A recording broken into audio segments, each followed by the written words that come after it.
I started my career at Diageo, the global spirits and alcohol company. I did business management at university, and I knew that I liked both sales and marketing, but I wasn't quite sure where to specialise. So I wanted to get on a graduate scheme. And for me, it wasn't necessarily the product that attracted me to Diageo, but actually just the culture and the approach to the interview. I just got like a really good feeling about their culture right from the start, and culture and people has always been really important to me at the start of my career. So yeah, that's where I kicked things off. Tell us a little bit more about Tony himself and how he came up with the name Chocolonely. Yeah, so Tony was originally is Teun, which is the Dutch name for Tony. So Tony's was started by a team of Dutch journalists in Amsterdam, and they were researching a TV show called Food Unwrapped, where they delved into the food industry to try and kind of uncover some of the more shady things that were going on in different food supply chains. And when they were investigating cocoa and chocolate, they discovered that there were 2.1 million children that work illegally on cocoa farms in Ghana and Ivory Coast, which is where 60% of our cocoa comes from. And when Tony and his journalist team found this out, they wanted to talk to the big chocolate companies straight away to see if they knew about this, if they were doing anything about it, and if they could work together to try and change it. But unfortunately, at that time, none of the big chocolate companies were interested in working with them. So they decided to change the industry from within and create their own chocolate bar with the mission of being 100% slave-free. And they called it Tony's Chocolonely because it was his lonely fight against inequality in the chocolate industry.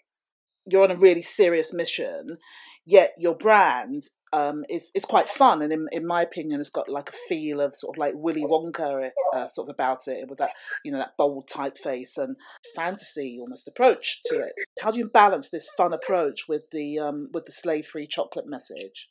Yeah, we always say that we are crazy about chocolate but serious about people. It is a really serious mission, as you said, that we are trying to achieve. But everything else we do is crazy, from the bright coloured packaging to the really unique flavour combinations, the way we talk to consumers and our Choco fans, because we need to be as accessible as possible to get the most scale and create the biggest impact. And we're a challenger brand. We like to just do things differently to everybody else. So we didn't want to just look like any other chocolate brand on the shelf.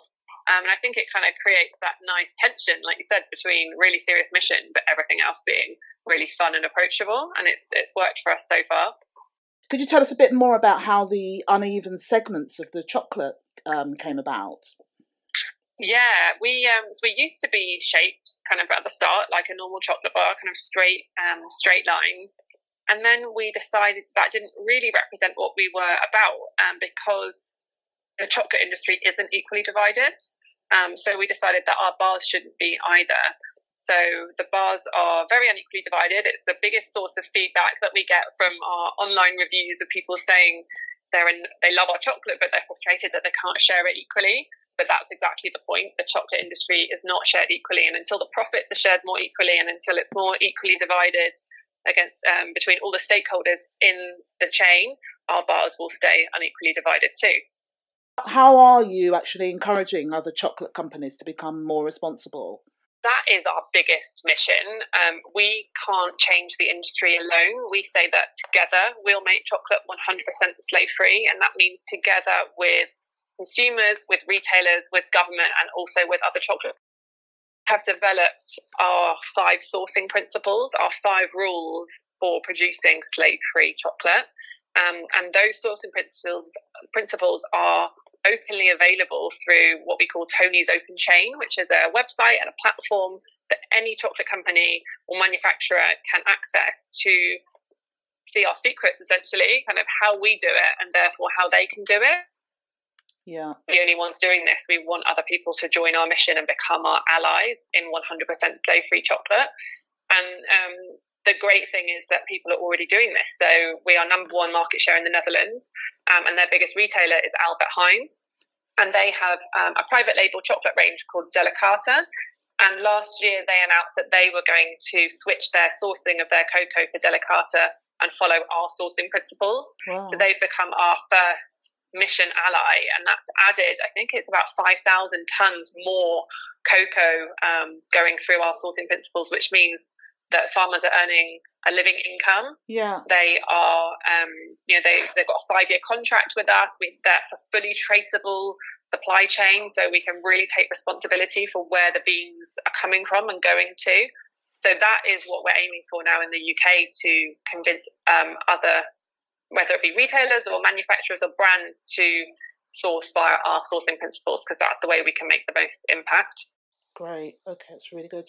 And also, so again, slightly connected, but with obviously getting, it's a very, very crowded market, obviously, the chocolate industry. So how did you manage to get those very first listings in the UK in Sainsburys and Whole Foods? We are very lucky in that the brand was already established in the Netherlands, and a lot of people travel through the Netherlands and have seen us, know that we're number one there, and you can't really kind of go to Amsterdam or some of the other bigger cities without seeing Tony's everywhere. So it just so happened that some of the chocolate buyers that we've met and people that we know were already fans of the brand. Right. So when we started talking to them about bringing it to the UK, most of them kind of jumped on it straight away, which is an amazing, fortunate position to be in, but it's also why we kind of held off launching in the UK until now. And I think that consumers want more from their brands now. We're combining, like you said, in a crowded marketplace, we're combining truly delicious chocolate with genuine ethics, and our success is proof that there is a real gap in many consumer markets for that combination. What sort of marketing have you been doing, and what types have been the most successful for you?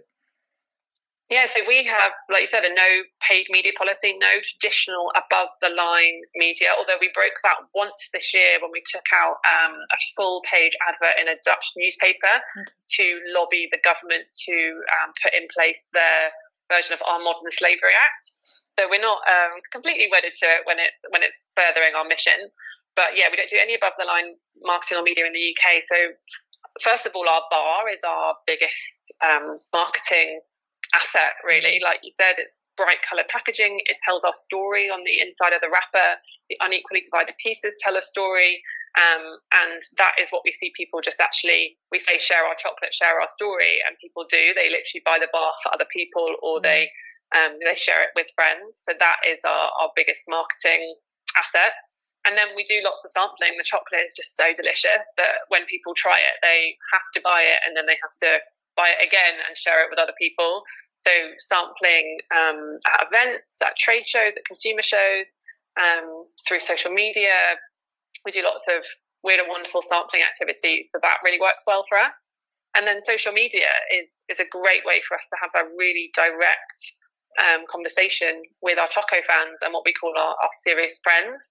We can literally talk straight back to them on direct message on social media, and they can also share our message really easily on those channels.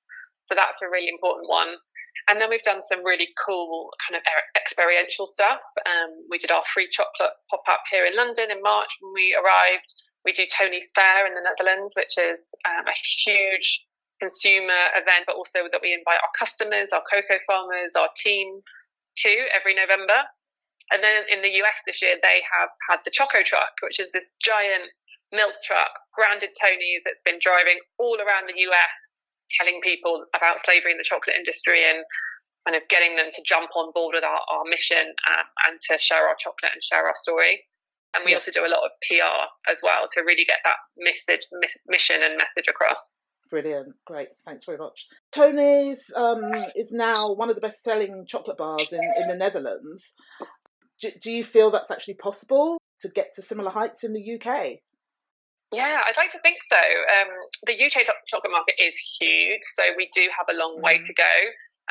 But like I said, our ambition really would be that we grow large enough that retailers, government, and other big chocolate companies had to really take notice of what we're doing and how we're doing things, and that enough consumers are rallied behind our mission that they're asking their favourite chocolate brands what they're doing to make sure there's no illegal labour in their supply chains. And if we could just create enough noise and enough of an impact to get all of those key stakeholders to start doing something, that's actually a quicker way for us to make impact towards our mission.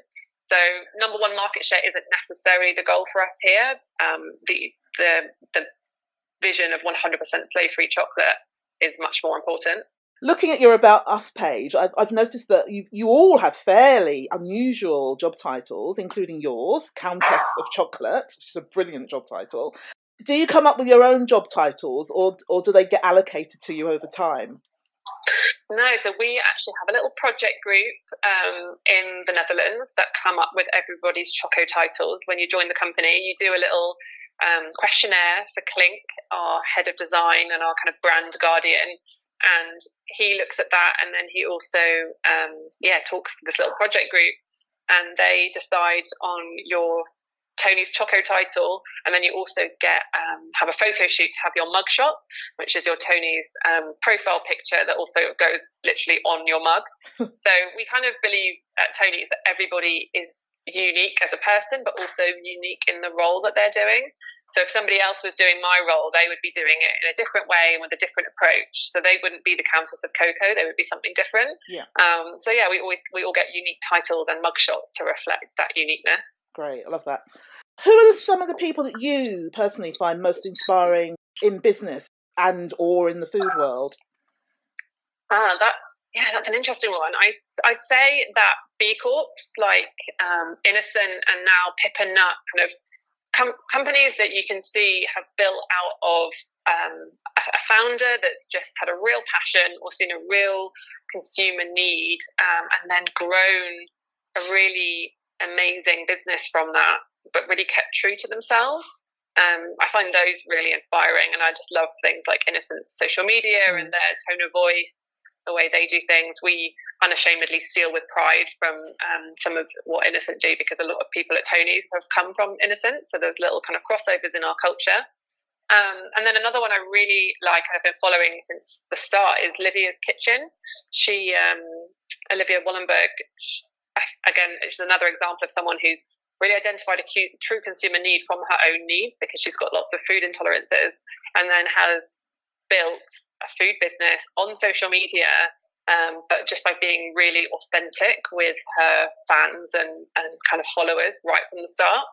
Right. And then I'd say in the world of business, someone I really admire and follow is Mark Ritson, who writes for Marketing Week and is kind of marketing, I don't think he likes the word guru, but marketing specialist. I love the way he cuts through the waffle of the marketing world, and I just find his Marketing Week column and his analysis always really refreshing.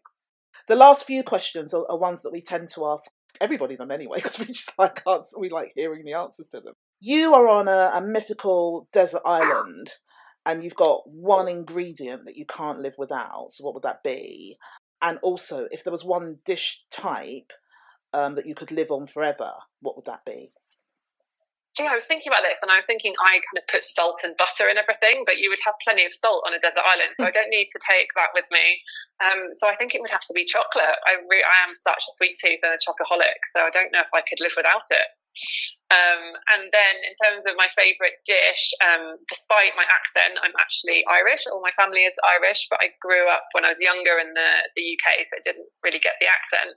But I love traditional home-cooked food, so it would probably have to be my dad's roast dinner. Yeah, you don't sound remotely Irish. No. Have you found any particular advantages from being a woman in the food industry? I'm actually really lucky that I've worked in some very balanced organisations. Diageo was very balanced. I worked for some amazing senior women as well as senior men that I learned so much from. And I've never, same in Tony's, I've never actually felt that my gender has been a benefit or a hindrance. But maybe actually that's just quite unique to the food industry, and therefore I'm really lucky that I've had the advantage of working in this sector. What's the biggest thing that you know now that you wish you had known when you were younger? Or putting it slightly a different way, what are the things that you wish you had told your younger self when you were starting out? So I've got two. One is advice that I just live by. That is my mum's advice. That's what's meant for you won't pass by you. I really like that one, because I really have always believed that if you just work hard enough and you try hard enough, what's meant for you won't pass by you, whether it's that exam or that job or sometimes things don't work out, but actually they end up working out better than you thought they would have done in the future, and that kind of hasn't failed me yet. So it's just a nice kind of mindset to have. And then my other one from my time at Diageo, when I first became an account manager and was really stressed about targets and doing really well, is that it's just boxes, not blood. A senior account manager gave me that advice when I was really stressed, and she said, Nicola, we are selling booze, we're not saving lives. And that has really stuck with me as, yes, we work hard, and we want to really achieve things. And especially in my job now, the mission is I'm so passionate about it.